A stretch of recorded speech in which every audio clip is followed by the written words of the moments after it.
confessera que Jésus est Seigneur. Adorons Jésus, élevons son nom. Adorons Jésus, élevons son nom. Adorons Jésus, élevons son nom. Il a reçu le nom au-dessus de tout nom. Il a reçu le nom au-dessus de tout nom. Tout genou fléchira lorsqu'on parlera de l'agneau.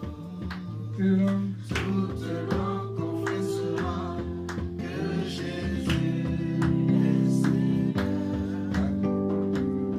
Adorons Jésus, élevons son nom.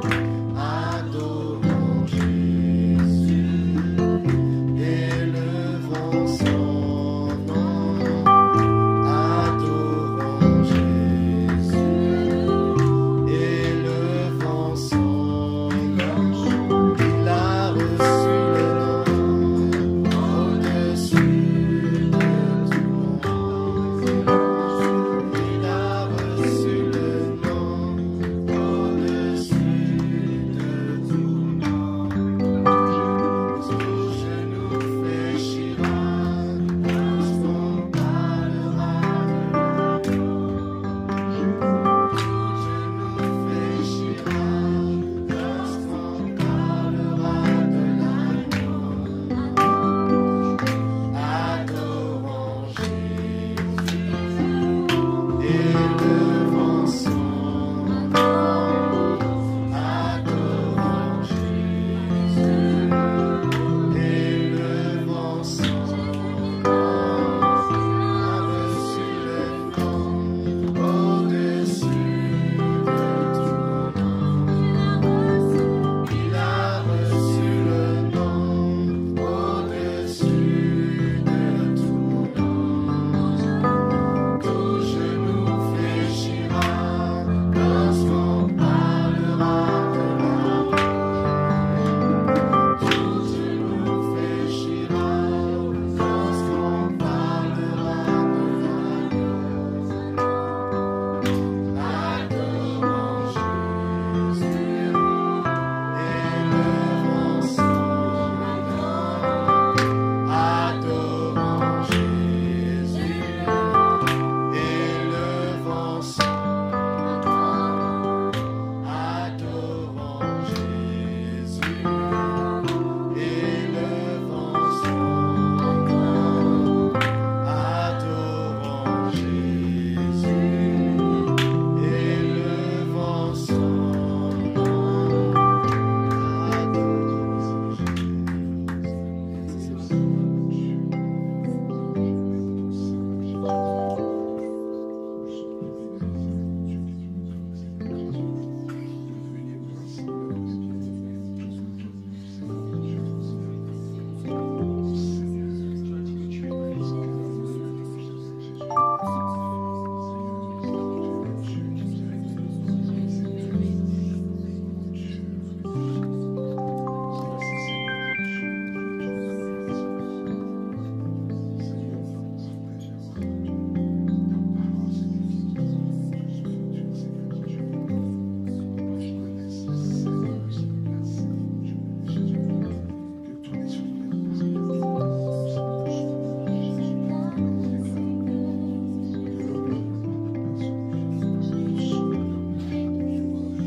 connaissent pas, je suis le frère Charlie.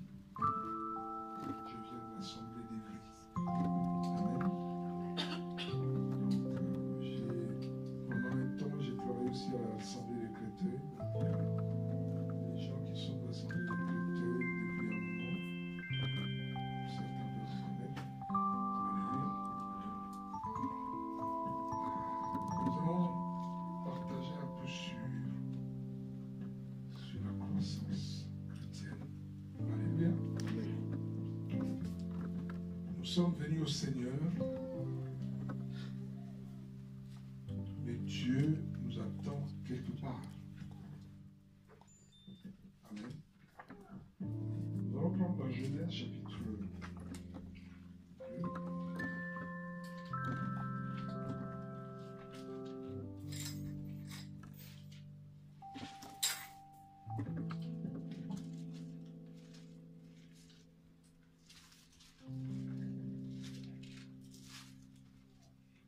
Sur verset 5, on va s'arrêter au verset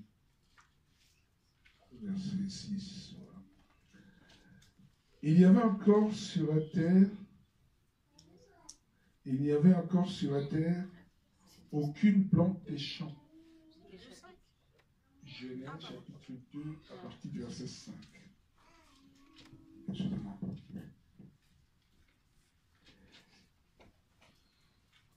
Il n'y avait encore sur la terre aucune plante des champs et aucune herbe des champs.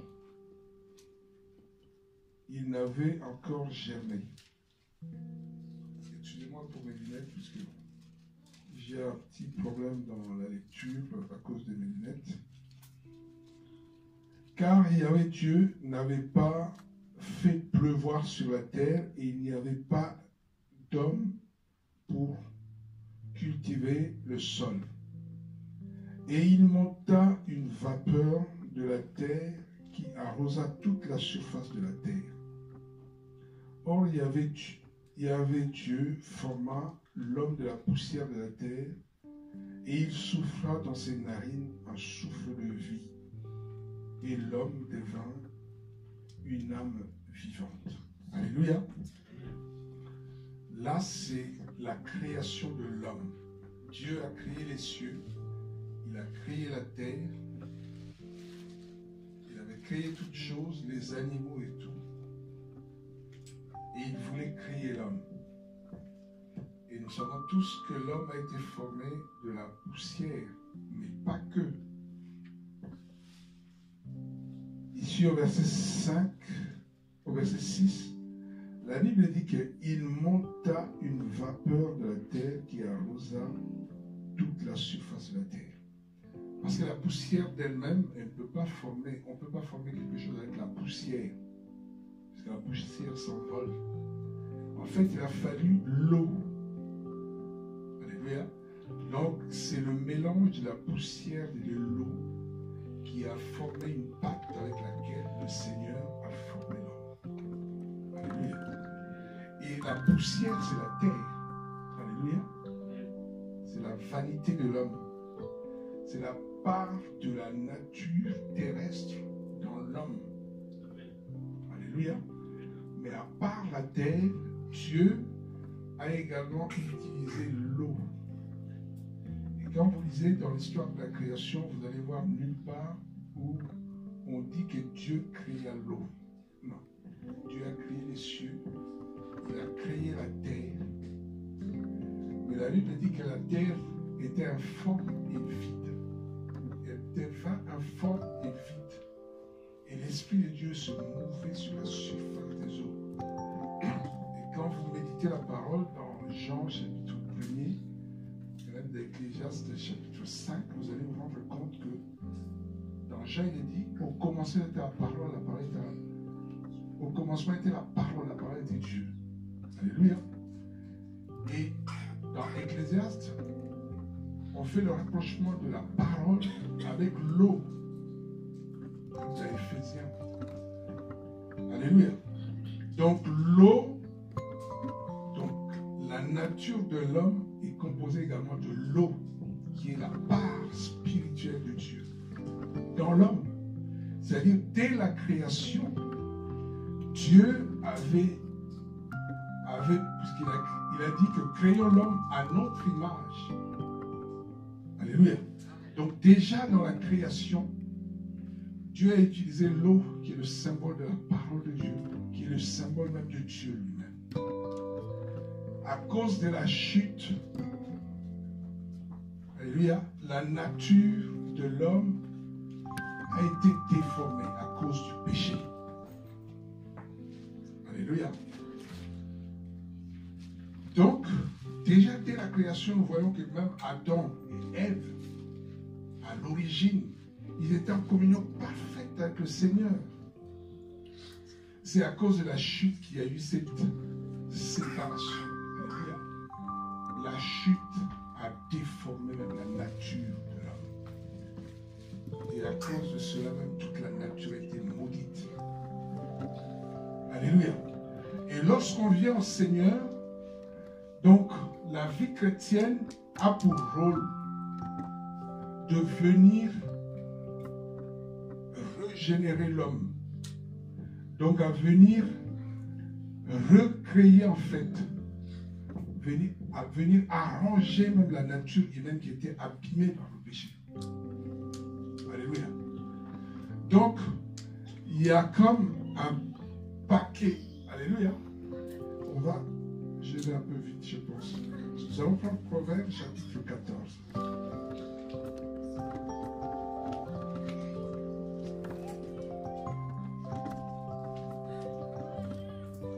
On va commencer par Romains chapitre 2, verset 28. Romains.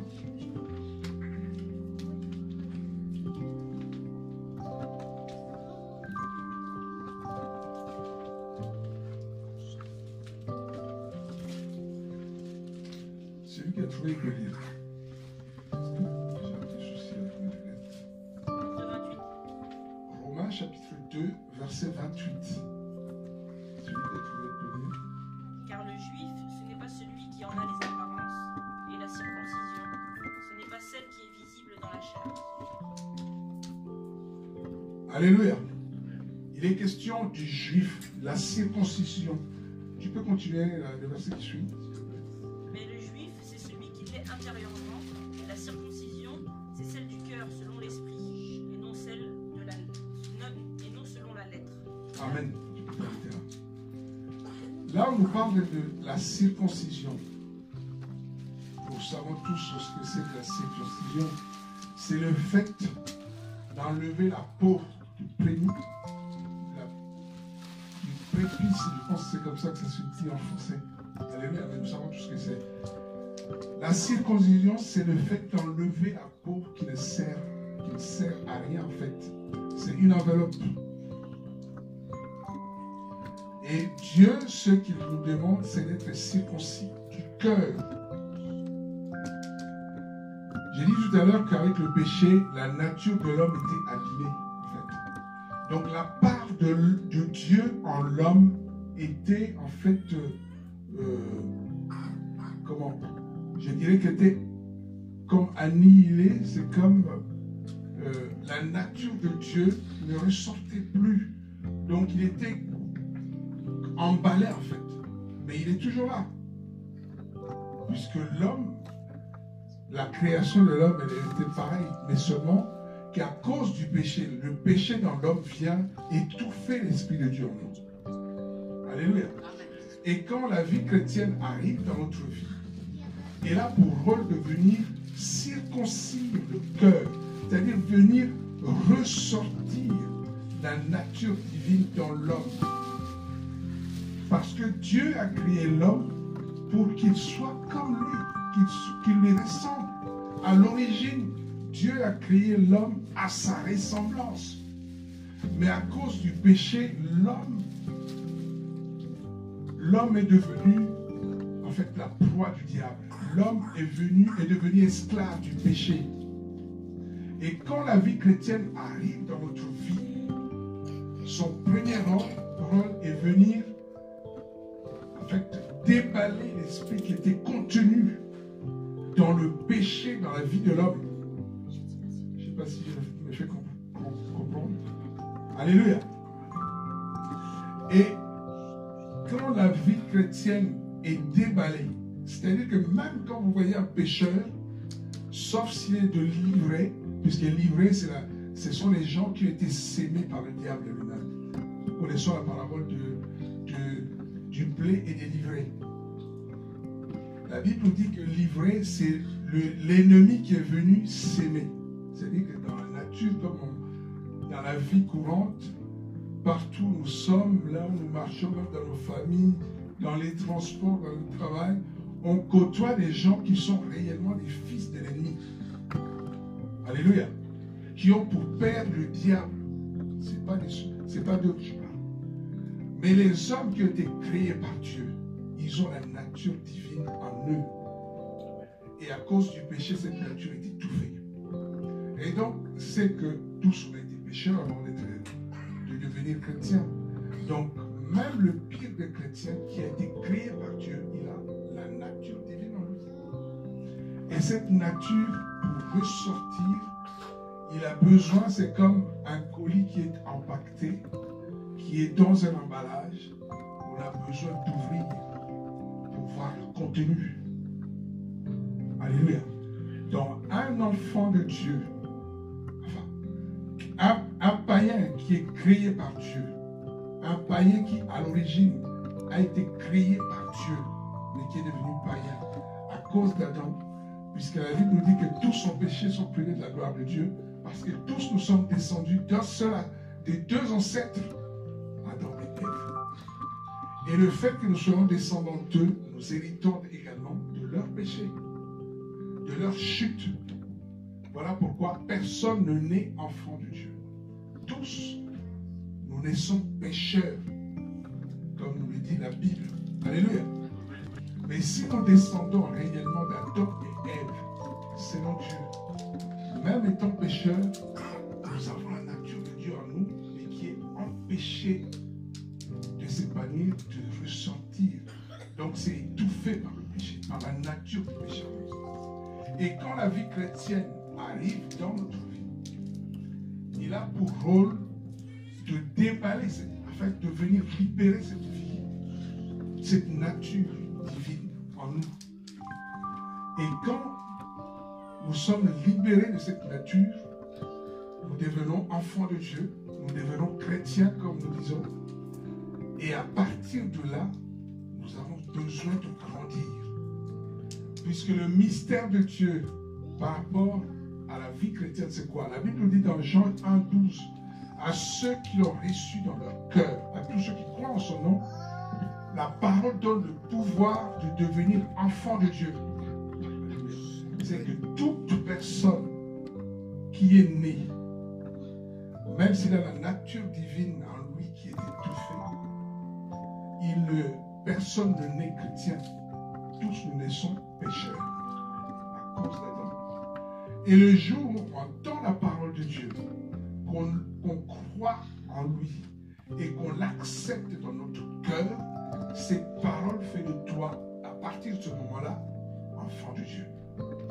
Et le mystère qui se fait, c'est également comme c'est dit dans Apocalypse chapitre 3, verset 20, la Bible nous dit que chaque fois que tu entends la parole de Dieu, c'est le Seigneur qui se tient à la porte qui frappe.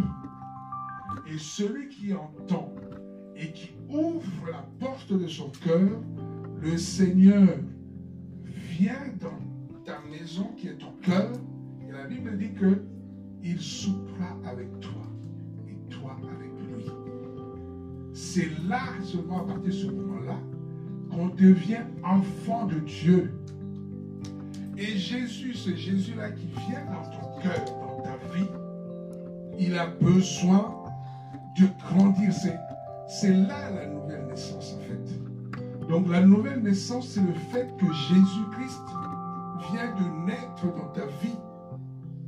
Alléluia. Amen. Donc, je dis souvent que les gens qui fêtent Noël, tout ça, moi je dis le vrai Noël, ou la vraie Noël, je ne sais pas si c'est féminin ou masculin.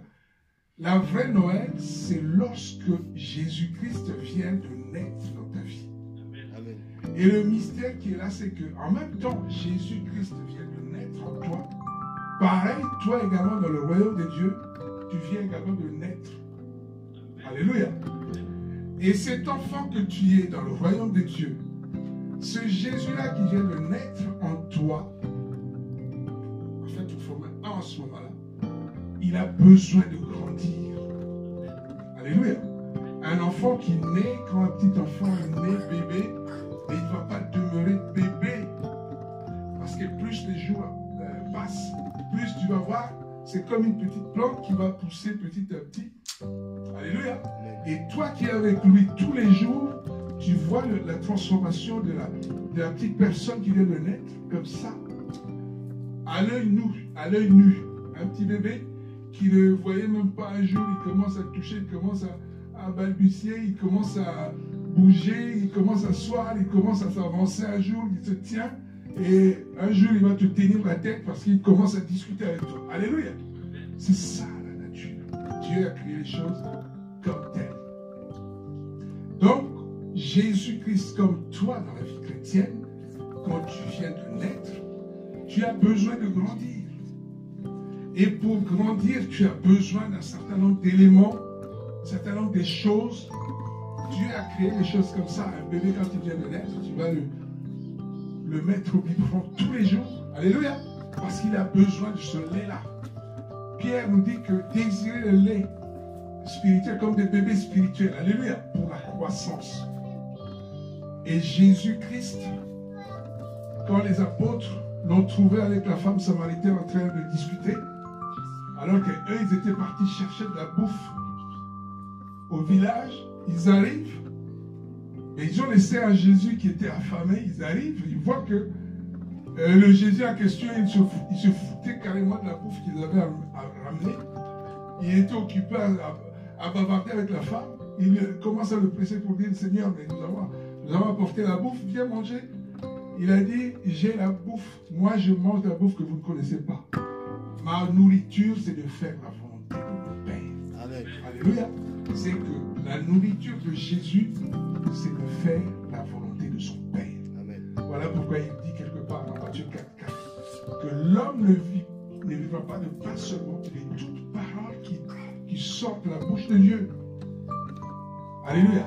Donc, l'enfant spirituel, le bébé spirituel que tu es lorsque tu viens de naître dans le royaume de Dieu, tu as besoin de la parole de Dieu qui est pour toi la nourriture convenable pour ta croissance. Et lorsque il y a un défaut, lorsque cette nourriture fait défaut pour toi, tu ne vas pas grandir normalement. Pareil pour un enfant, quand il est mal nourri, vous allez voir, il y a des photos qui circulent ici et là. Les enfants qui ont cette maladie qu'on appelle le kwashiorkor. Le kwashiorkor. Je pense que vous connaissez mieux. Alléluia. C'est une maladie qui est liée à la mauvaise alimentation d'un bébé. Quand l'alimentation, la nourriture est mauvaise, l'alimentation n'est pas bonne, l'enfant ne peut pas grandir normalement. Il a des défauts de croissance. Vous allez voir un enfant qui est comme ça, le ventre, les pieds comme un doigt et le ventre, donc disproportion. Alléluia. Croissance anormale. Voilà pourquoi un enfant, même physiquement, pour grandir normalement, il a besoin d'une bonne alimentation qui est liée à son âge, qui va l'aider à croître normalement. Pareil pour nous, spirituellement, lorsqu'on vient au Seigneur, on vient de naître dans le Seigneur, on a besoin d'être bien nourri pour que ta croissance spirituelle soit normale, soit convenable. Alléluia. Et nous avons besoin de grandir. Alléluia. Et donc, comme je disais, la vie chrétienne, quand il vient en nous, il vient pour déballer, pour libérer un peu cette vie, cette partie, la part de Dieu, la part de la divinité du Seigneur dans l'homme. Alléluia. Puisque nous avons été créés à l'image du Seigneur. Et en fait, cette vie chrétienne symbolise également la naissance du Seigneur dans notre vie. Mais nous devons savoir que Jésus n'est pas limité. Le Saint-Esprit n'est pas limité, puisque nous sommes le temple du Saint-Esprit. quand nous devenons enfants de Dieu, nous devenons l'habitation du Seigneur en esprit. C'est que le Saint-Esprit vient s'établir dans nos cœurs, dans nos vies. Et l'esprit n'est pas limité. Puisque, en général, la tendance, c'est quoi? C'est que lorsqu'on sait qu'on devient chrétien, ça dépend de la vision que tu peux avoir de cette vie chrétienne. Alléluia. Et on trouve que non, non. En fait, la croissance, tant que nous sommes sur cette terre, la croissance spirituelle ne peut pas s'arrêter quelque part. Alléluia.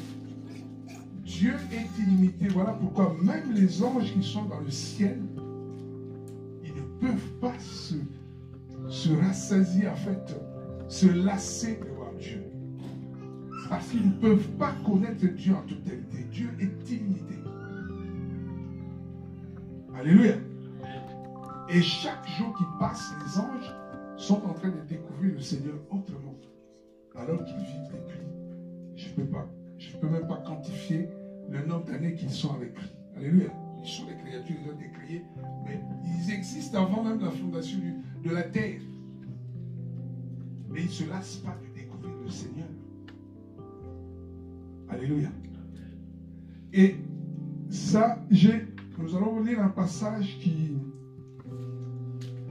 représente un peu qu'est-ce que c'est que l'Esprit de Dieu en nous. 2 Rois, chapitre 4.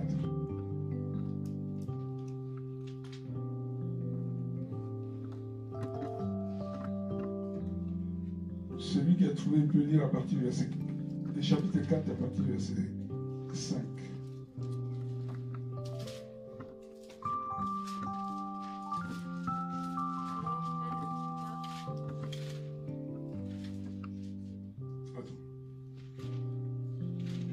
Chapitre 4.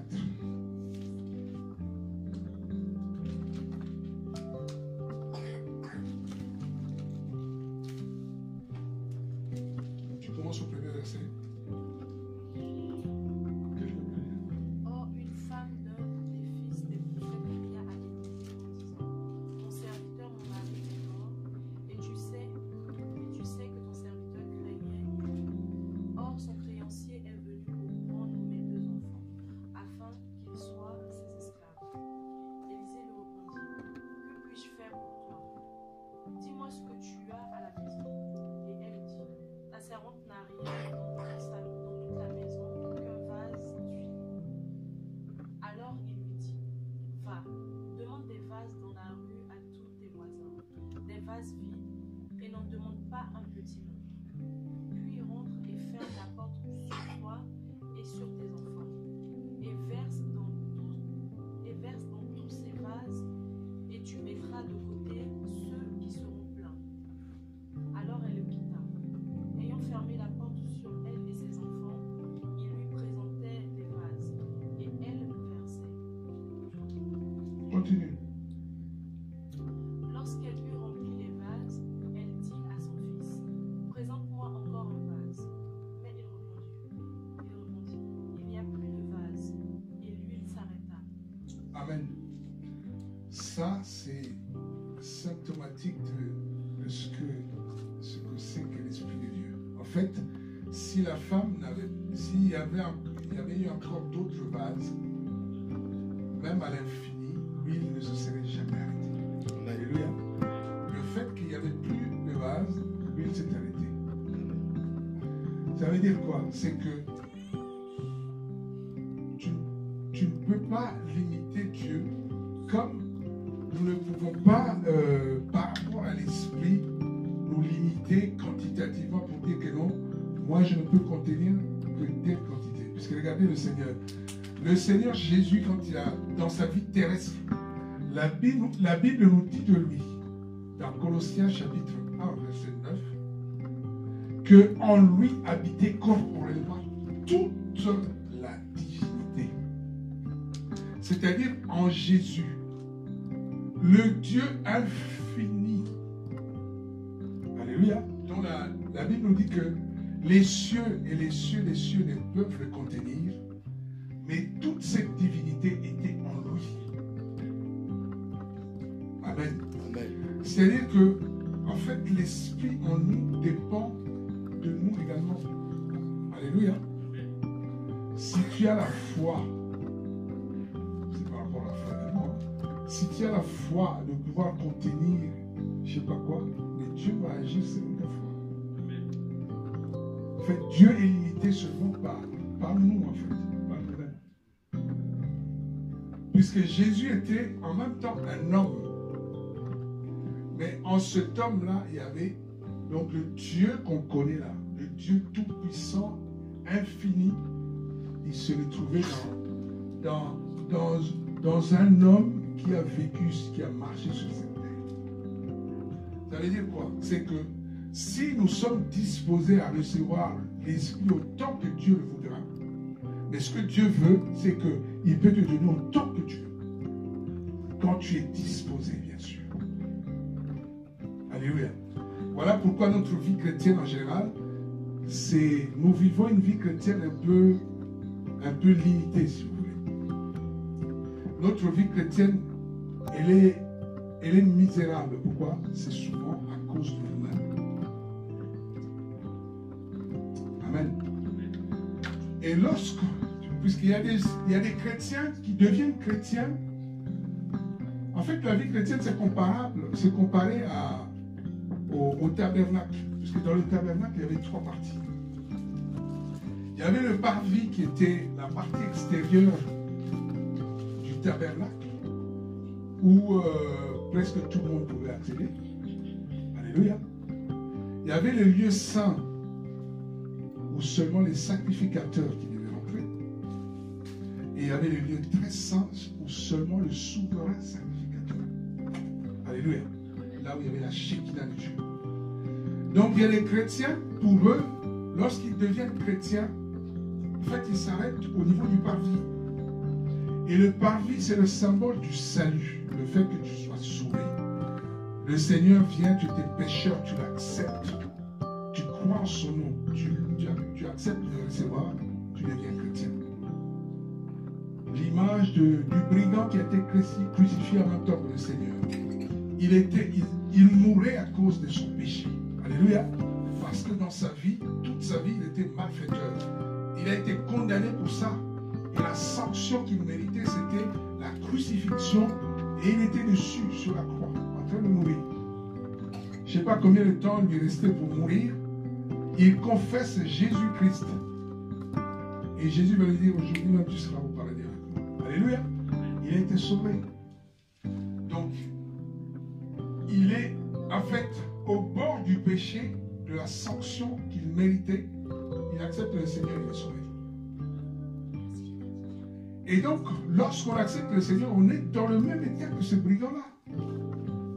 On arrive au parvis, mais tu es sauvé, c'est vrai. Mais ça ne s'arrête pas là, normalement. Si tu mourais là, d'accord. Mais c'est comme un enfant qui vient de naître. C'est un homme, un enfant qui vient de naître, c'est un homme.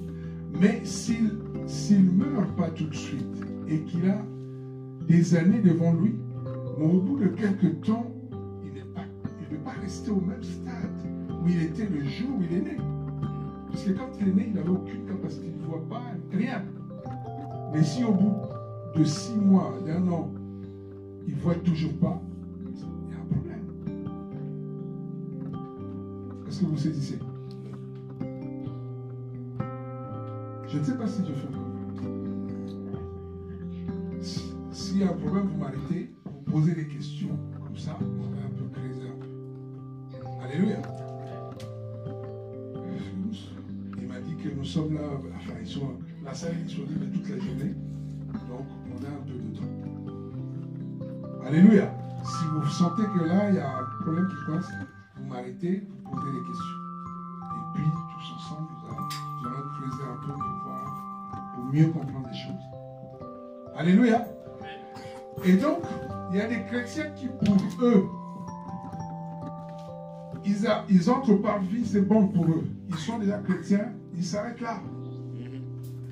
Or, là, le Seigneur est perçu comme le sauveur. Tu as été sauvé, c'est bien. Tu es sauvé. Alléluia.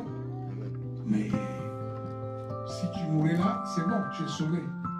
Mais si tu as une vie après ce jour-là, c'est qu'il y a autre chose aussi. Alléluia. Puisque le parvis, c'est pas seulement... Non, le tabernacle, c'est pas seulement le parvis. Puisqu'il y a d'autres parties également dans le tabernacle. Alléluia. Et le parvis, c'est le symbole des gens, par exemple, le combat spirituel, le combat... je serai la tête et non la queue. Toutes ces choses-là ne te lient souvent qu'à ta vie terrestre. Alléluia. Or, 1 Corinthiens chapitre 15, verset 19. Quelqu'un peut lire ce qui est écrit.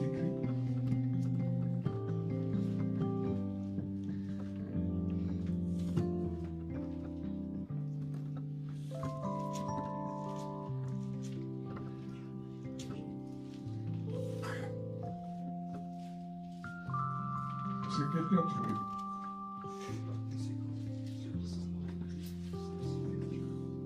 1 Corinthiens chapitre 15, verset 19. Si c'est pour cette vie seulement que nous espérons en Christ, nous sommes les plus atteints de tous les hommes. Alléluia.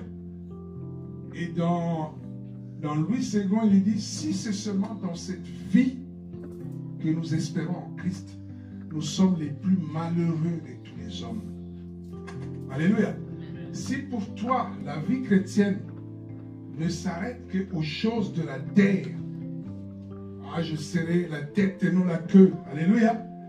Bénédiction, j'ai trouvé du travail. C'est bien toutes ces choses. Je me suis marié. J'ai eu des enfants. C'est très bien toutes ces choses. Mais si ta vie chrétienne ne s'arrête que là, sache que tu es le plus malheureux de tous les hommes. Puisque dans Matthieu, il est écrit, à quoi bon de gagner le monde entier si tu perdais ton âme? Amen. À quoi bon? Si après, tu peux avoir toute la fortune du monde, mais si c'est pour qu'après, tu te retrouves en enfer, à quoi cela t'aurait-il servi? Je dis souvent, pour moi, le miracle le plus spectaculaire que le Seigneur a fait sur son ministère terrestre, enfin selon moi, c'est la résurrection de Lazare, qui était déjà dans le tombeau depuis 4 jours. Il pourrissait déjà. Le Seigneur vient, il le ressuscite, un miracle puissant. Alléluia. Mais Lazare a fini par mourir. Alléluia. Parce que nous ne sommes pas éternels sur cette terre. Nous sommes des passagers. Alors si, dans ce cas-là, même si Jésus te ressuscite comme ça, comme il a fait pour Lazare, mais si à la fin de fin, tu te retrouves en enfer, mais à quoi cela aura-t-il servi? Alléluia. Donc, si ta vie chrétienne ne s'arrête qu'au niveau du parvis, ce n'est pas là que le Seigneur t'attend. Puisqu'en dehors du parvis, il y a le lieu saint. Et dans le lieu saint, seulement les sacrificateurs, les prêtres qui avaient accès pour aller faire le service. Alléluia. Amen. Et le lieu saint, et dans Apocalypse, la Bible dit que le Seigneur a fait de nous tous les chrétiens, des prêtres et des sacrificateurs. Donc, étant chrétien, tu es sacrificateur. En fait, le lieu saint symbolise, on prend le Seigneur, à Jésus-Christ comme le Seigneur. Alléluia. Donc, c'est là l'aspect service de la vie chrétienne, puisque dans chacun d'entre nous, nous avons un ministère quelconque de la part du Seigneur. Et par rapport à ce ministère, nous devons savoir que nous avons des comptes à rendre un jour. Alléluia. Nous avons reçu des talents. La parabole des talents de Matthieu 25. Et le Seigneur, ce jour-là, si aujourd'hui tu meurs, tu auras des comptes à rendre par rapport à ce talent-là que tu as reçu de la part du Seigneur, de ce que tu en auras fait. est-ce que tu l'auras fructifié ou pas? Oui.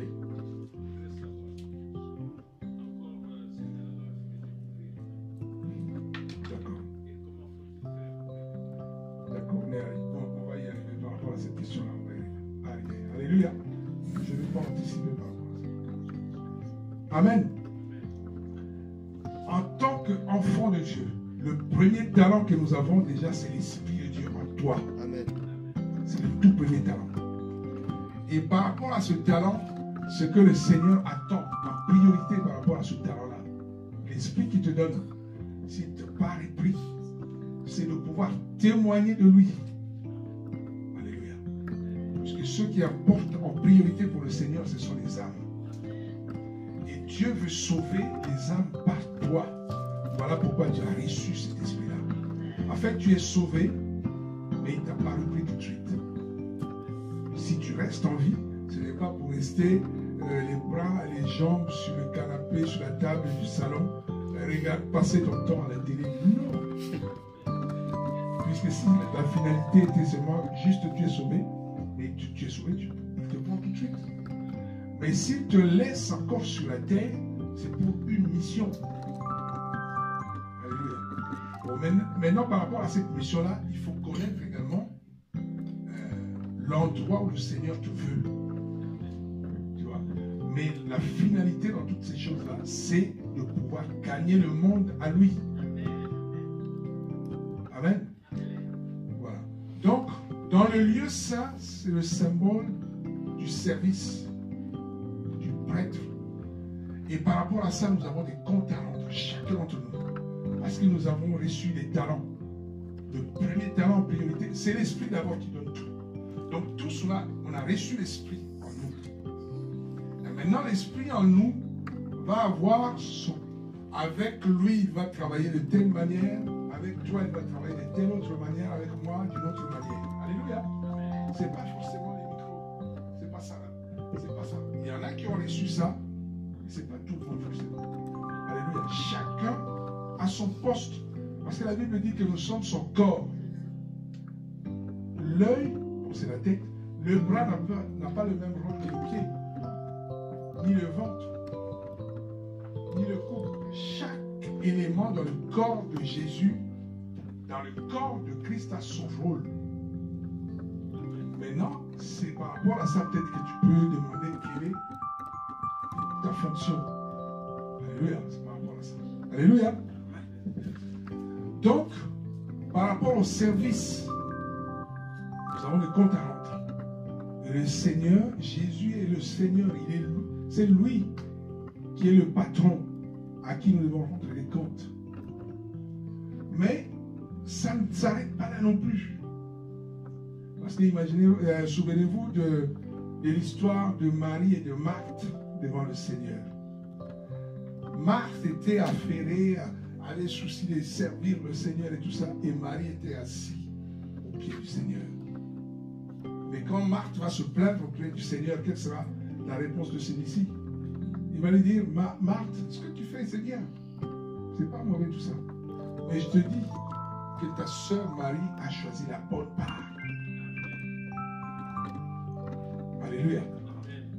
Et donc la troisième dimension de la vie chrétienne, comme du tabernacle, c'est le lieu très saint.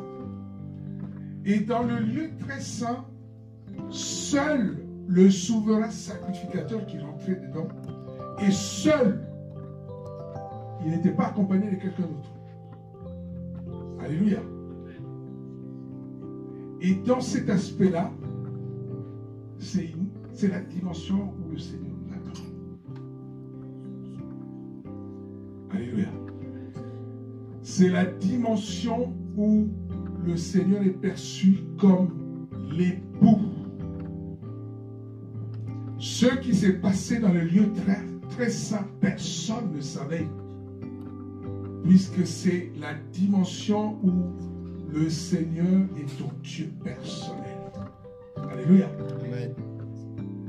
C'est la dimension où plus rien ne compte pour toi. Alléluia. Et notre bien-aimé Paul pouvait dire dans Actes chapitre 20, verset 24, que je ne tiens même plus compte de ma vie comme si elle m'était précieuse, pourvu que j'accomplisse.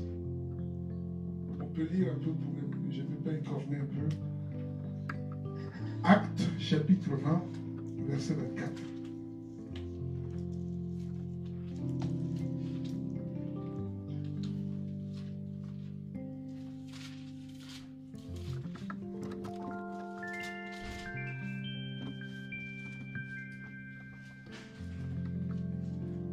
Mais je ne fais pour moi-même aucun cas de ma vie comme si elle m'était précieuse, pourvu que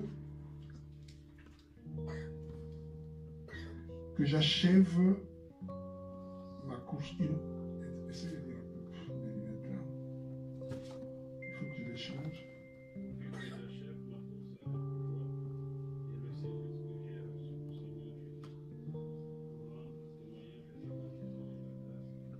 Alléluia.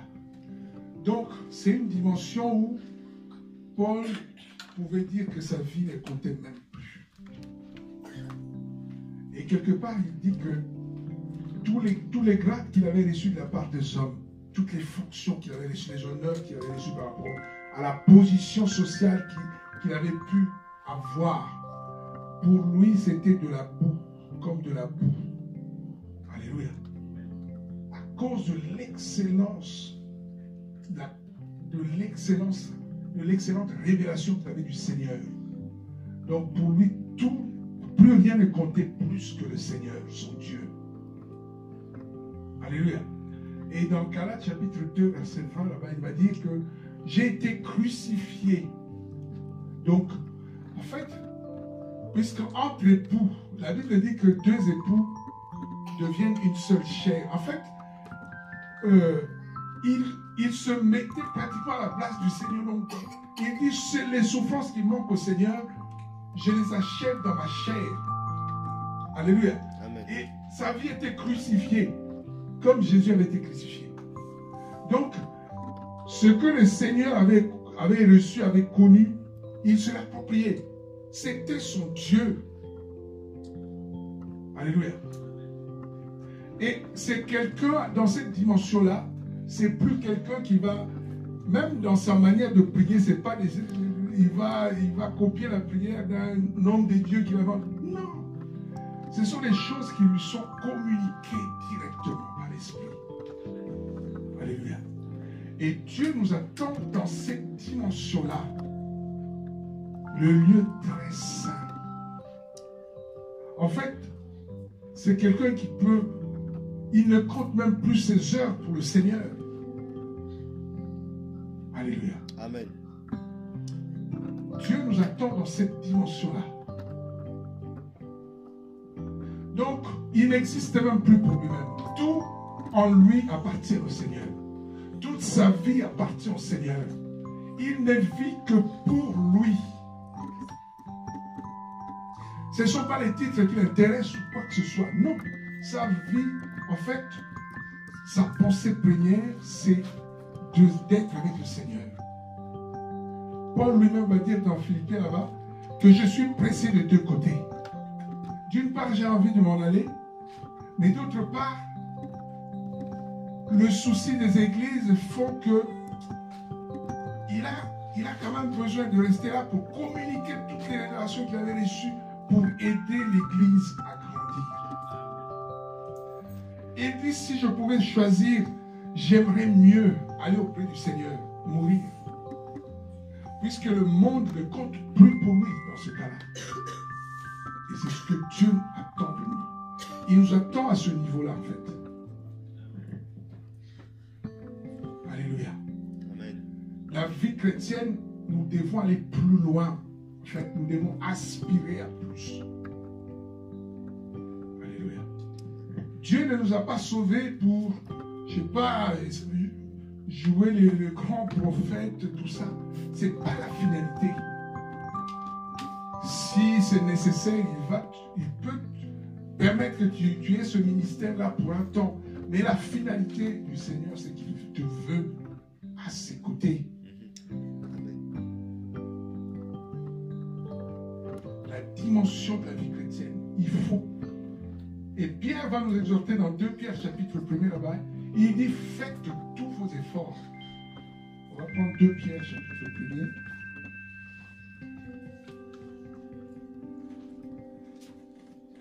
1. À partir du verset 5.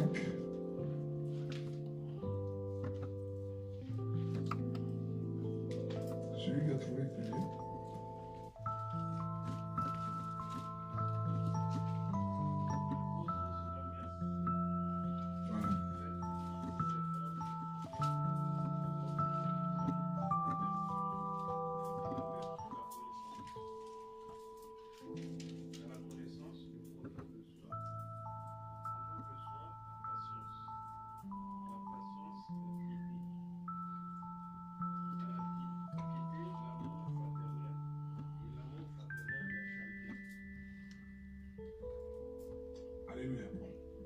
C'est bon, vous pouvez lire la suite.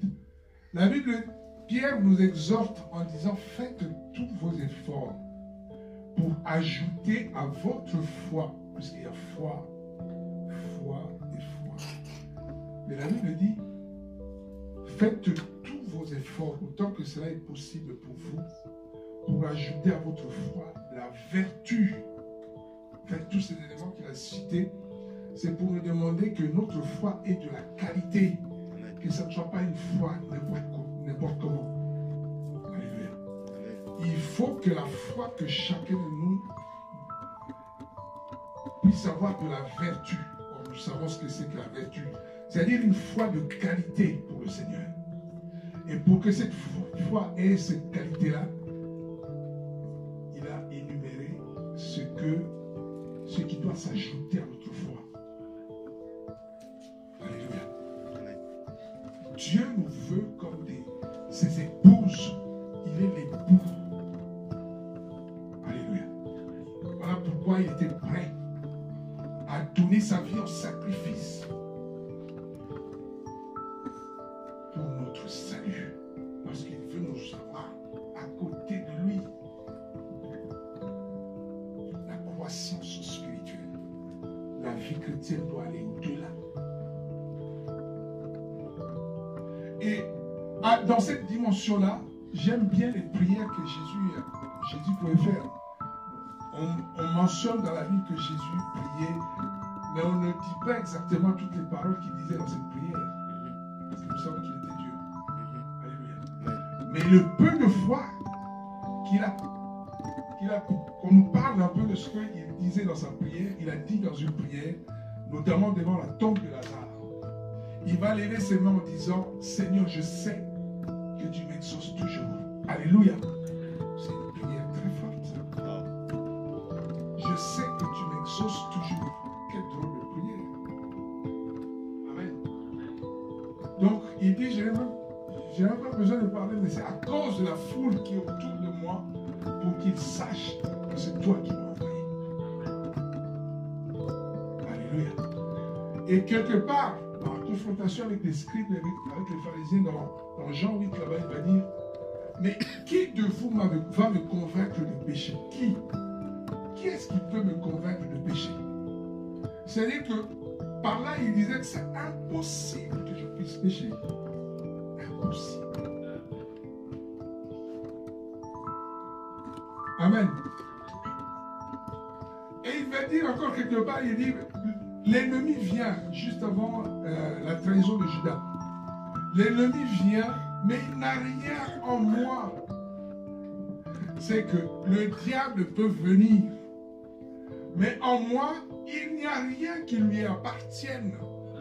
Donc c'est impossible qu'il puisse avoir accès. Il va toucher peut-être ma chair, mais impossible qu'il puisse toucher à mon âme, impossible. Parce que dans ma vie, il n'y a rien qui lui appartienne. Et cela, c'est une leçon également pour nous, qu'à chaque fois que nous aurons quelque chose qui appartient au diable, que même si tu dis que tu pries, c'est faux, puisque cette chose-là va toujours être une porte d'entrée pour l'ennemi, les sorciers, les satanistes dans ta vie. Et si tu veux fermer cette porte, il faut rapidement se débarrasser de cette chose. et se repentir véritablement. Au nom de Jésus. Alléluia. Jésus, c'est notre modèle. Parce qu'il était en parfaite harmonie avec son Père. Il est venu nous montrer l'exemple. Alléluia. Sa mission terrestre, c'était de venir nous sauver, mais en même temps, nous montrer le chemin. Nous donner l'exemple que c'était possible. Alléluia. Il n'a pas vaincu le diable en tant que Dieu, non. Il a vaincu Satan en tant qu'homme, mais pas n'importe quel homme. Alléluia. Parce qu'en lui habitait corporellement toute la puissance, toute la nature divine de Dieu. En totalité. Il avait reçu l'Esprit sans mesure. Alors par où le diable pouvait commencer même à foutre même un petit doigt. Impossible. Alléluia. Et il nous a montré l'exemple que c'est possible de vivre sur cette terre qui est conduite par l'ennemi. Alléluia. Qui est complètement sous la puissance du diable. C'est possible de vivre sans péché. Parce que la Bible dit qu'en lui, il n'y avait aucune fraude. En lui, il n'a jamais... Parce que sur cette terre des hommes, le seul homme qui a marché sur cette terre, qui a vécu le temps qu'il a vécu sans jamais avoir péché, une seule fois, c'est Jésus. Amen. Alléluia. Et si nous sommes faits de cette même nature humaine, essayez un peu de réfléchir. Comment est-ce possible? Nous sommes des hommes, non? Alléluia. Je ne peux pas venir te donner, t'expliquer comment la nature humaine fonctionne. Parce que toi-même, tu l'es. Alléluia. Imagine-toi maintenant vivre sur cette terre sans avoir commis un seul péché. Alors que la Bible nous dit dans Matthieu chapitre 5, alléluia, que quand tu regardes seulement une femme avec une pensée impure, tu as péché autant que celui qui est passé à l'acte. Alléluia. Quand tu détestes, tu as de la haine seulement pour ton frère. Tu as péché pareil qu'à celui qui a commis un meurtre. Dans ce monde où nous vivons, alléluia, avec tout ce que nos yeux peuvent voir à gauche et à droite, que tes pensées ne tournent, non, jamais pas un écart à gauche ni à droite. Quel est cet homme qui peut dire que non, moi? Alléluia. Voilà pourquoi Jésus, c'était un homme exceptionnel. Amen. Il est venu nous montrer l'exemple. Et il nous a dit que seul, c'est vrai, que seul tu ne peux pas. Impossible. Jésus a réussi ce pari-là parce qu'en lui habitait corporellement toute la divinité. Voilà pourquoi il dit que sans moi, vous ne pouvez rien faire. C'est que pour réussir ce pari-là, tu as besoin de Jésus. Tu as besoin de son esprit en toi. Seul son esprit peut te faire réussir ce défi-là. Alléluia. Encore que tu le veuilles. Puisqu'en fait, quand tu te donnes entre les mains du Seigneur, la seule personne qui est capable de te ravir d'entre ses mains, alléluia, c'est toi-même. Le Dieu tout-puissant, le Dieu qui peut tout, infini. Sa puissance n'a pas de limite. Alléluia. Il dit une chose, la chose arrive. Mais devant ta volonté, le Seigneur ne peut rien. Vous voyez un peu cette force terrible que nous avons. Quand tu es entre ses mains, quelle est cette puissance qui peut venir lui ravir ce que le Seigneur, lui, il tient dans sa main? Qui? D'où est-ce qu'elle vient? à sortir de cette prison. Mais le seul devant qui le Seigneur ne peut rien, en fait, c'est toi-même. Par ta volonté, puis tu peux décider, tu te rends que ça met, tu dis non, j'en sors. Le Seigneur ne peut rien. Alléluia. Voilà pourquoi nous avons une force terrible et l'enfer nous guette souvent à cause de nous-mêmes. Parce qu'il y a un verset qui m'effraie terriblement. Romains 5, à partir du verset 5, si tu veux lire, quelqu'un peut lire. Alléluia. C'est un verset qui me terrifie beaucoup.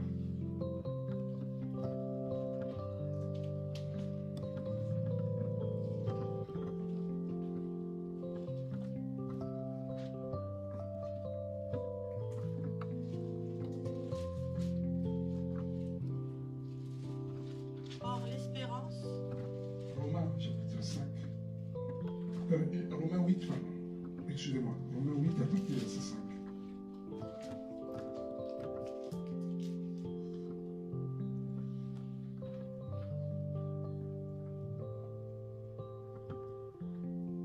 Car ceux qui sont selon la chair, qui vivent, car ceux qui sont selon la chair pensent aux choses de la chair, mais ceux qui sont selon l'esprit, aux choses de l'esprit. Or, les pensées et les buts de la chair, c'est la mort. Mais les pensées et les buts de l'esprit, c'est la vie et la paix.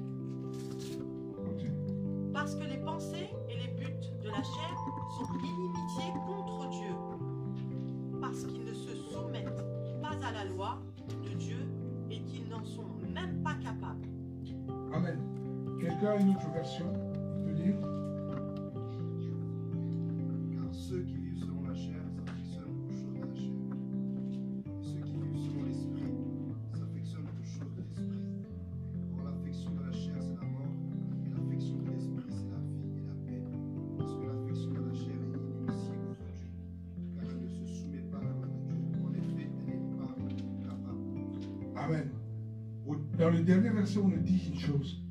Que la chair ne se soumet pas à la volonté de Dieu et n'en est même pas capable. C'est-à-dire que la chair, ton corps physique, ne se soumet pas à la parole de Dieu et n'est même pas capable de se soumettre à la parole de Dieu. C'est-à-dire que nous sommes constitués de la chair, de l'âme, du corps physique, de l'âme et de l'esprit. Et une partie de nous qui est nous, hein, parce que ton corps c'est toi. Quand je te vois, je vois ton corps. Je ne vois pas ton âme, je ne vois pas ton esprit. En fait, ton corps ne veut pas se soumettre à la parole de Dieu. Ne veut pas. La chair de l'homme ne veut pas se soumettre à la parole de Dieu. La Bible ajoute qu'il n'en est même pas capable. Et pourtant, nous cherchons à aller au royaume de Dieu. Nous voulons rentrer dans le royaume de Dieu. Et la condition pour rentrer dans le royaume de Dieu, c'est l'obéissance à la parole de Dieu. Alléluia. C'est d'aimer Dieu, aspirer à rentrer dans le royaume de Dieu. Pour cela, nous sommes obligés d'obéir à la parole de Dieu. Mais en fait, notre corps ne l'aime pas. Donc le premier obstacle à cette volonté de vouloir aller au ciel, c'est nous-mêmes. Parce que ton corps ne veut pas. Il ne veut même pas se soumettre. Souvent, quand tu veux faire quelque chose pour Dieu, le premier à dire non, c'est ton corps. Il refuse. Tu veux te mettre à prier, ton corps refuse, il est fatigué. Même tout à l'heure, il était bien devant la télé, il n'y avait pas de souci. Quand tu te mets à lire la Bible, il y a le sommeil qui commence. Tu es fatigué, tu n'arrives plus. Le sommeil arrive. Et pourtant, devant les feuilletons, tu peux rester jusqu'à 1h du matin. Alléluia. Amen. Devant la Coupe du Monde, tu peux rester jusqu'à X temps. Tu ne te fatigues pas. Mais quand il est question de se lever pour aller à l'assemblée avec des frères et sœurs, le corps devient lourd. Ah, demain, je vais me lever tôt pour aller au travail. Alléluia. Tu n'avais pas faim tout à l'heure. Ah, j'ai faim. Alors pour les jeunes, je n'entendrai même pas. Alléluia. Le corps refuse. Donc, le premier obstacle que nous avons dans notre vie chrétienne, c'est la chair. Voilà pourquoi quelqu'un, un homme loin comme Paul, il vivait dans la crainte de sa chair. Il avait peur de sa chair. Dans 1 Corinthiens 9, là-bas, il va dire quelque chose. Je tiens à assujettir mon corps de peur de louper le ciel après avoir prêché aux autres. Je le tiens à assujettir, je mortifie mon corps. Alléluia. Donc, Paul qui avait reçu la révélation de ces choses, il tenait sa propre chair en garde, il était en éveil par rapport à cette chair. Alléluia. Il était prêt à le mortifier. Il dit qu'il faisait des jeûnes multipliés et tout ça. Parce que dans Romains chapitre 8, là-bas, à partir du verset 38, il dit « Rien ne peut me séparer de l'amour du Seigneur. » Regarde cette détermination-là que notre bien-aimé Paul avait. Rien, il dit rien. Parce qu'il était bien averti par rapport à tous ces éléments-là. Et il était en éveil par rapport à ça. Que rien, ce n'est pas à cause de l'amour de ce monde que je dois louper le ciel. Non, ça c'est Paul. Et il était conscient que, bien que homme de Dieu qu'il était, il n'était pas à l'abri. Parce que personne n'est à l'abri. Bien aimé, sachons que nous avons un ennemi qui est très coriace. Satan existe avant même que le monde soit créé. Alléluia. Satan a fait chuter de très grands hommes de Dieu. À commencer par notre ancêtre Adam. Alléluia. Satan a réussi à le faire chuter. Satan a eu le culot d'aller tenter même le Seigneur Jésus. Alléluia. Mais il faut se désillusionner. Mais toi, qu'est-ce que tu représentes face à tous ces gens-là? Adam, il y a des prophètes, des grands hommes de Dieu qu'il a réussi à faire chuter. Si l'homme à notre niveau, le peu de jours qu'on passe sur la terre, au bout de quelques années, 5 ans, 6 ans, 10 ans de métier, vous dites que vous êtes spécialiste dans ce métier-là. Mais Satan est plus que spécialiste. Et son travail, c'est de faire chuter l'homme. Son travail, c'est d'étudier l'homme, d'observer le peu de temps que tu as resté. Dès que tu nais, il met des espions à ta trousse qui t'observent. Dès ta naissance, il te connaît. Et son travail, il cherche à fouiller, à voir comment je peux faire chuter cet homme, cette femme. Donc, ne minimisons pas le diable. Alléluia. Ne minimisons pas Satan. Ce n'est pas pour le peu d'onction qu'on peut dégager, qu'on peut se sentir totalement à l'abri. Non. On sera à l'abri tant qu'on restera dans le cocon du Seigneur. Amen. Tant qu'on restera dans les mains du Seigneur.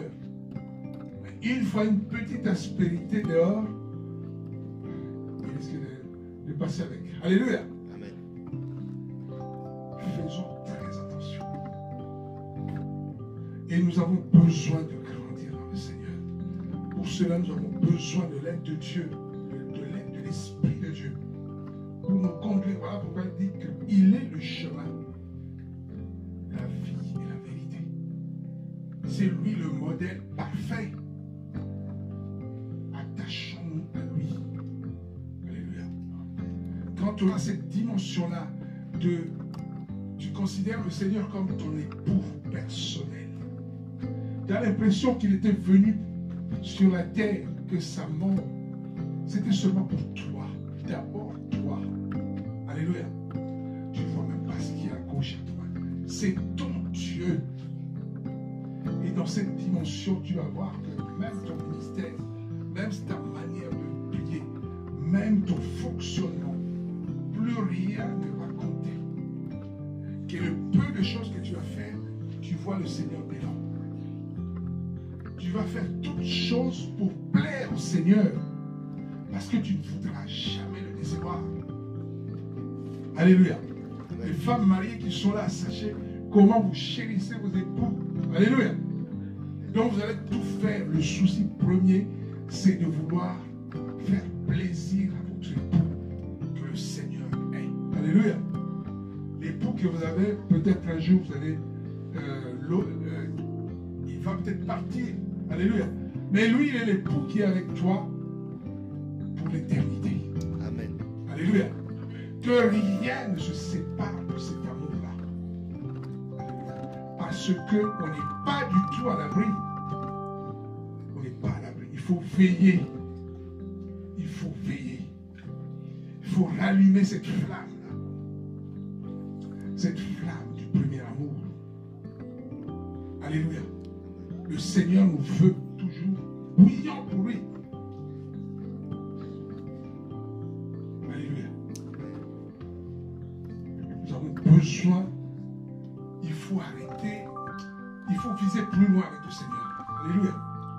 C'est pas par rapport aux autres. J'aime bien ce passage de Galates qui dit que il faut, tu vas faire des choses. Attendez, je vais lire pour voir ce que ça dit exactement. Galates chapitre 6.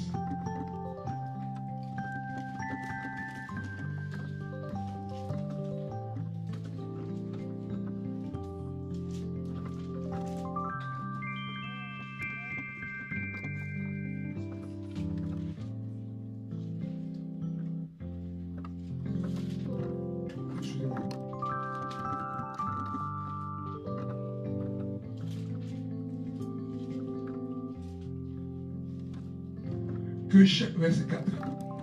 Que chacun examine ses propres œuvres, et alors il aura de quoi se glorifier pour lui-même seulement, et non par rapport aux autres. Alléluia. La vie chrétienne ne se vit pas par rapport à autrui. Alléluia. La vie chrétienne, elle est personnelle parce que le salut est personnel. C'est-à-dire que toi-même, dans tout ce que tu fais pour plaire le Seigneur, tu vas te comparer par rapport à toi-même. Alléluia. Tu vas regarder par rapport au standard du Seigneur pour voir si tu es dans les normes. Pour que tu vas te glorifier, tu vas te glorifier par rapport à toi. Est-ce que je plais au Seigneur ou pas? Est-ce que le Seigneur est content de moi ou pas? Mais la vie chrétienne n'est pas une concurrence. Il faut éviter de se comparer aux autres. Ce qui concerne ton frère, ta soeur, c'est son affaire avec le Seigneur. Alléluia. Toi, regarde par rapport à ce que le Seigneur te demande de faire, par rapport à ce que le Seigneur met en toi, le fardeau qu'il a mis en toi. Est-ce que tu y es bon ou pas? Alléluia. Parce que ton frère, il a une autre mission avec le Seigneur. Chacun rendra compte par rapport à sa vie, de la manière dont il l'aura conduite. Alléluia. Et non par rapport à ce que l'autre a fait. Ce n'est pas ton affaire. Ça me rappelle l'histoire dans Matthieu chapitre 20 là-bas. Le Seigneur donne cette parabole d'un patron qui sort pour aller chercher des ouvriers pour sa vigne. Alléluia. Il sort le matin. Il voit les gens traîner au coin de la rue. Il les prend. Il les engage. Il les met à la vigne en train de travailler. À 12 heures, pareil. À 15 heures, pareil. Même 1 heure avant la fin de la journée, pareil. Il va, il prend les ouvriers. Il les ramène pour travailler. Et à la fin de la journée, et à chaque fois qu'il les prenait, il s'entendait avec les personnes du montant de leur salaire de la journée pour le travail. Alléluia. Et à la fin de la journée, il commence par les derniers qui avaient été embauchés. Les derniers embauchés arrivent, il leur donne le montant qui était convenu. Mais il se fait que le montant qu'il donnait aux derniers, c'était le même montant que pour les premiers qui avaient été engagés le matin. Donc, qui ont travaillé toute la journée. Donc, ceux qui sont arrivés à la dernière minute, ils ont reçu le même salaire. Donc, ils commencent par les derniers. Et les premiers, ils pensaient, bon, comme les derniers reçoivent ce salaire-là, c'est sûr, nous, on doit avoir une prime un peu au-dessus. Alléluia.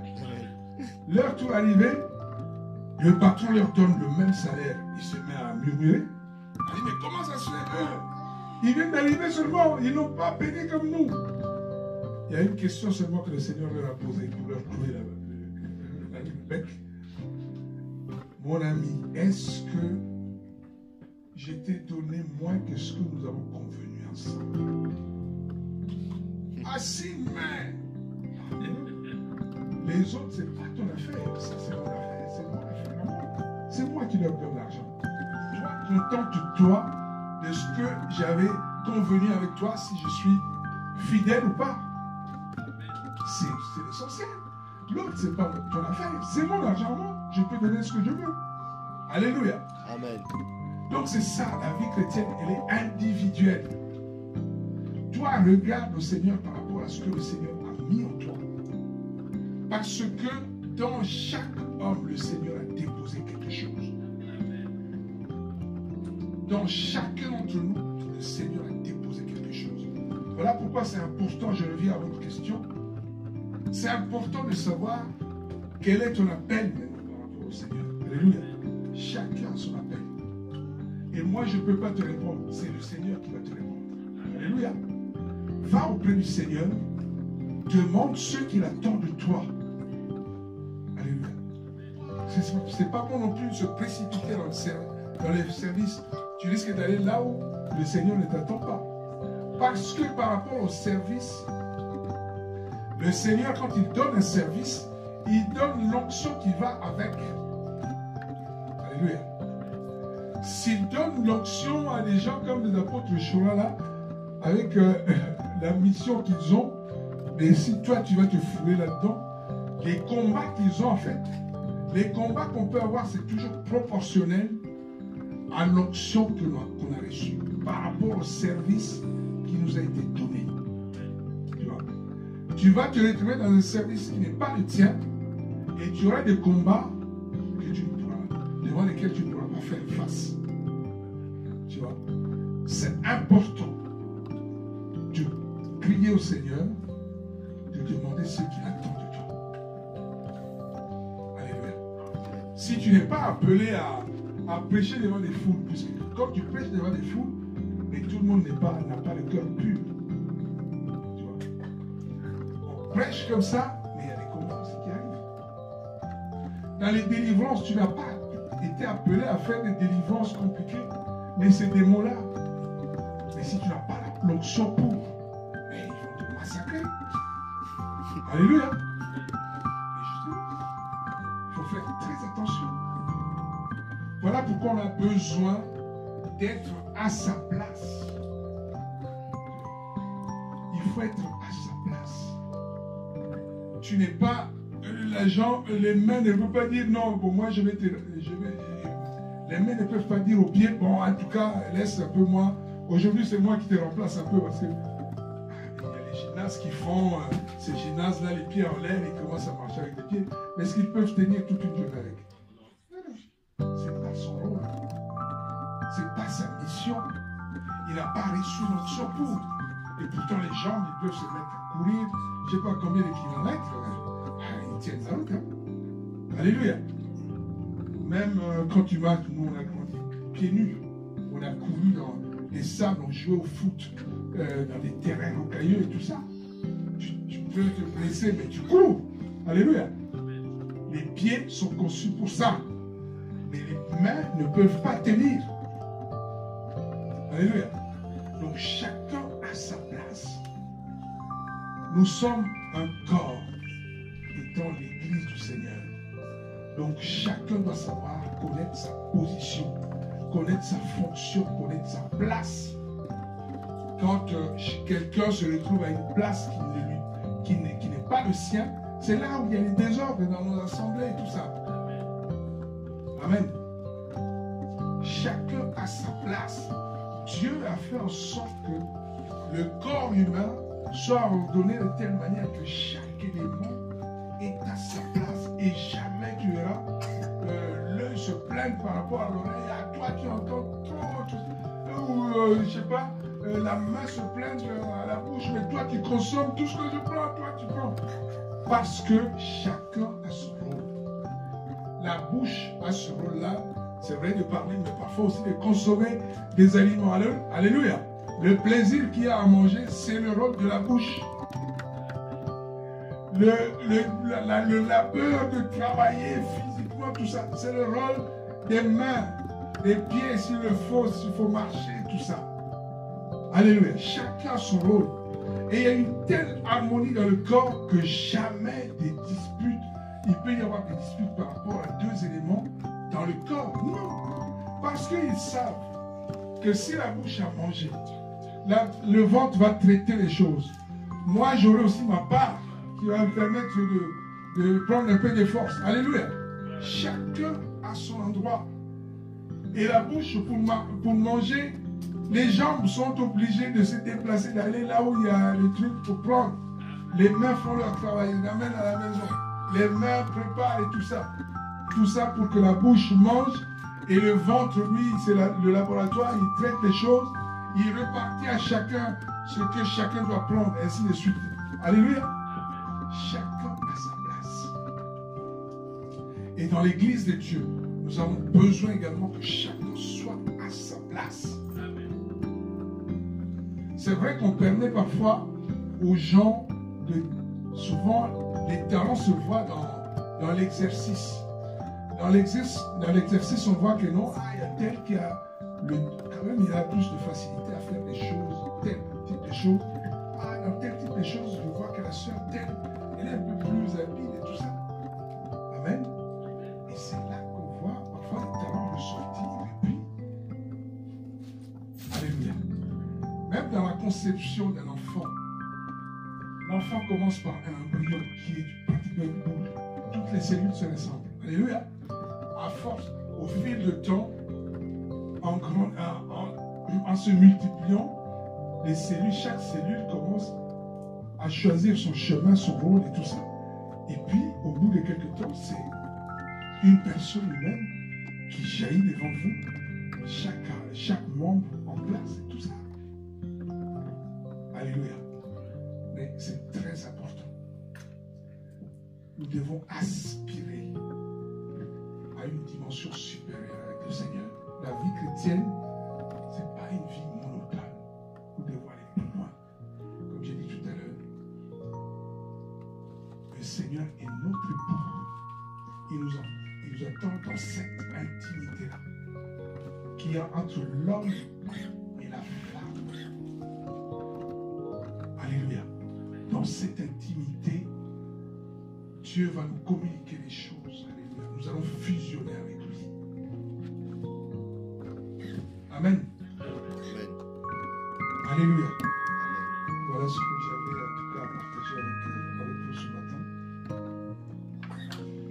Est-ce qu'il y a une question?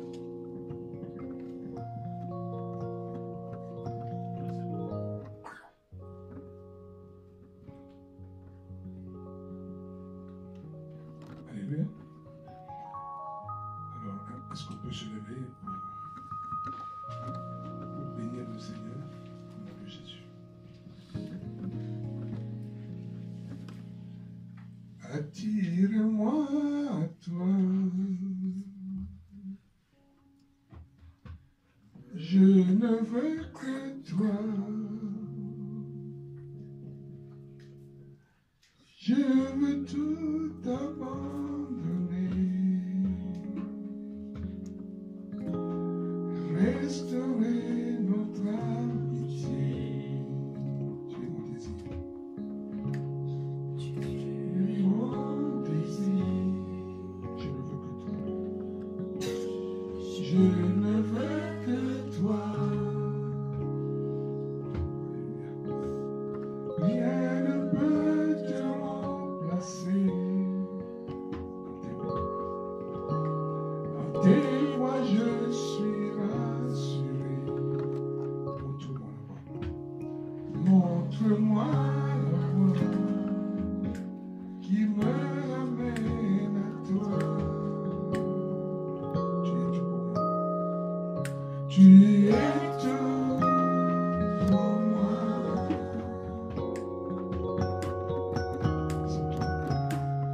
Sans toi, je ne peux vivre. Tu es tout pour moi. Garde-moi près de toi. Élève-toi et bénis le Seigneur. Seigneur, nous te rendons grâce, nous te bénissons. Nous te louons, Seigneur, pour ce moment merveilleux que tu viens de nous donner, Seigneur. Dieu merci. Ta parole que nous allons partager, Papa. Seigneur, aide-nous, Seigneur. Aide-nous, Seigneur, mon Dieu, à entrer dans cette dimension que tu as tournée. Au nom de Jésus. Béni sois-tu, Jésus de Nazareth. Béni sois-tu, de Jésus. Lave-nous, Seigneur, mon Dieu. Seigneur, dispose mon cœur à être, Seigneur, mon Dieu. Ce terrain fertile, Seigneur, mon Dieu. Afin que ceux que je viens d'entendre ce matin, Seigneur, mon Dieu, puissent m'aider à grandir. Puissent m'aider, Seigneur, à croître. Au nom de Jésus, Seigneur, mon Dieu. Oh, Jésus de Nazareth. Tu bénis, Seigneur.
Amen. On a été béni par la grâce du Seigneur. Qui a été béni? Wow. C'est ça le corps. Ça fait respirer. Hein. Amen. Amen. Qu'est-ce que vous en pensez un peu? Ça fait du bien. Moi, j'étais béni. On arrive à la fin. Les particuliers, qu'est-ce qu'il y a à ajouter?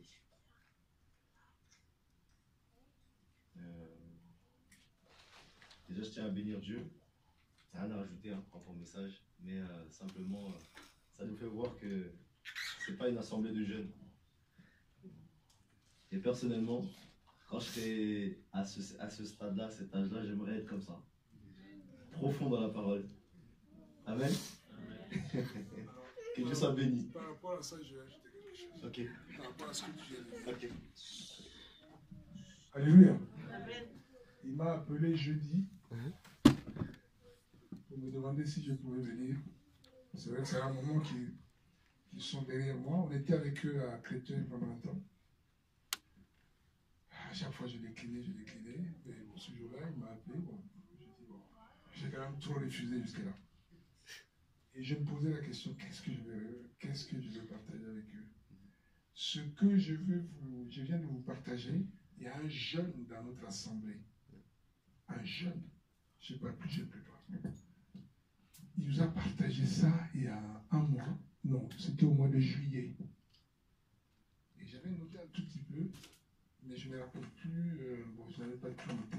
Je l'ai appelé pour te dire, enfin, pour lui rappeler un peu ce qu'il avait prêché ce jour-là. Bon, je l'ai appelé dans le sens qu'il peut reprendre un peu ce message-là. Le message que je viens de vous prêcher là. Wow. Il me dit, mais il y a une sœur qui avait enregistré ça. Si tu veux, je te l'envoie. Envoie-moi. Je dis, vas-y. Il me l'a envoyé hier. Je l'avais écouté le jour où il avait exhorté, j'avais été très béni. Et donc il m'a envoyé, je l'ai encore sur mon téléphone. Je l'ai écouté, il était bon. Je vais plus loin, je vais reprendre ça. En fait, c'est un message qu'un jeune, plus jeune que toi, a prêché un dimanche à l'Assemblée d'Evry. Wow. Alors j'ai repris, bon, je l'ai un peu mis à ma sauce, c'est vrai, mais en gros, c'est ce jeune-là qui m'a inspiré ça. Wow.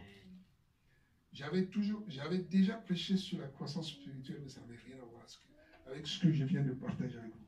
Wow. Je vais être franc. Amen. Donc, c'est une question qui n'a rien à voir avec l'âge. Amen. C'est une question de consécration. Amen. Très important. C'est vrai que c'est un jeune, à chaque fois qu'il prend un micro, ça fait pas longtemps qu'il commence à parler dans l'église. Hein. Mais je lui ai dit, l'autre fois, je lui ai dit, je suis content de me nourrir de ce que le Seigneur te communique. Wow. Amen. Donc à chaque fois qu'il prend le micro, tout son reste comme ça. Wow. Un jeune, Wow. si tu veux un jour, je vais te le montrer. Mais bon, c'est pas pour essayer de l'élever. Parce qu'à un moment, on commence un peu à le pousser. Je dis non, non, non, non. Il faut le protéger parce qu'il est encore jeune. Il faut le préserver parce que bon, ça va très vite. Donc ça n'a rien à voir avec l'âge. Rien alors. Amen. Dieu fait ce qu'il veut. Amen. Donc, voilà. Je voulais quand même être franc avec ça. Ok. Que Dieu soit béni quand même. Waouh, on voit l'humilité, hein. Ah, moi, ça m'enseigne, vraiment. Que Dieu soit béni. Donc, c'était juste ce que je voulais rajouter. Et comme vous le savez, pour ceux qui peut-être qui ne le savent pas, à partir de 9h tous les dimanches, on est là pour la prière d'intercession. Parce qu'il y a besoin de prier. On apprend à prier ensemble aussi. Parce qu'on a, comme je le répète, on sait prier seul, mais on a du mal à prier ensemble. Parce que c'est un peu l'autre il prie pour ça, l'autre il prie pour ça, l'autre il prie pour ça. Parfois, en fait, il faut apprendre à s'accorder. Pour que la prière, justement, puisse fonctionner correctement. Et voilà, et puis à part ça, il y a le programme de réveil le 20 octobre, comme vous le savez, ici, avec notre frère Jean. Donc, pour justement se préparer, on a mis en place on avait une réunion, pour ceux qui étaient informés, dans la semaine dernière. Donc, on a planifié en fait un peu le programme, comment on va se préparer pour le 20 octobre. Donc, ça sera fait essentiellement des sorties d'évangélisation le samedi et le mercredi. Des réunions officielles. Après, comme on sait un peu comment l'esprit nous saisit parfois pour sortir en dehors de ces jours-là, on se laissera conduire. Mais ça sera le mercredi et le samedi à partir de c'était 18h. Hein. 18h30. 18h30. Pour ceux qui veulent l'adresse, vous venez nous voir à la fin, puis on communiquera les adresses. Et voilà, on fera comme ça jusqu'au 20. Donc on va davantage travailler dans l'évangélisation. Et c'est vrai qu'il manque beaucoup de personnes, mais ils auront les informations. On fera tourner les messages. Et puis il y a l'assemblée de Créteil aussi qui va se joindre à nous, justement à ce programme-là. Donc il y aura des frères et sœurs de Créteil qui vont participer aux évangélisations et au temps de prière. Juste non, c'est bon. Donc par rapport aux différentes offrandes, vous savez que la salle est à 180 €. Donc parmi il est là, ceux qui veulent soutenir. Il y a aussi le le projet de l'impression de la BJC que nous avons décidé avec Torcy et Créteil d'envisager en fait pour l'évangélisation et pour les missions. Donc qu'on puisse avoir un stock pour nous. Donc aujourd'hui, actuellement, on est à peu près à 1500 euros. Donc il manquerait 500 euros avant que justement les fichiers au niveau des devis soient envoyés. Et on croit au Seigneur, il n'y a pas de souci. Ceux qui veulent participer, vous pouvez semer aussi pour ce projet. Et un dernier projet, c'est la mission à Madagascar, avec frère Jean l'a annoncé la semaine dernière, qui sera le mois de février. Donc ça aussi, il y a besoin justement du soutien dans la prière d'abord, et aussi financièrement pour ceux qui ont un cœur. Vous pouvez participer. Et puis voilà. Hein. Voilà. Et juste une dernière chose. Il y a la semaine prochaine, samedi 22, il y a une opération Kaji. Pour ceux qui le souhaitent, vous pouvez éventuellement soit venir me voir. Ceux qui savent comment faire, vous allez comme d'habitude sur le site elagape.org. Donc voilà, on a besoin de beaucoup de mains, comme vous savez, on a besoin de tout le monde. Donc ceux qui sont vraiment disponibles, qui peuvent, n'hésitez pas forcément à pouvoir s'inscrire. Ça sera où celle-ci? Faudrait que je regarde, je n'ai pas l'adresse suffisante, comme j'ai pas le calendrier, enfin quand j'ai pas le calendrier peut-être là, faudrait que je regarde et je vais donner les informations encore plus de détails pour l'adresse exacte. Voilà, Amen. Quelqu'un a rajouté quelque chose? Non? C'est bon? Là on a fini. Bon dimanche à tous. c'est tout.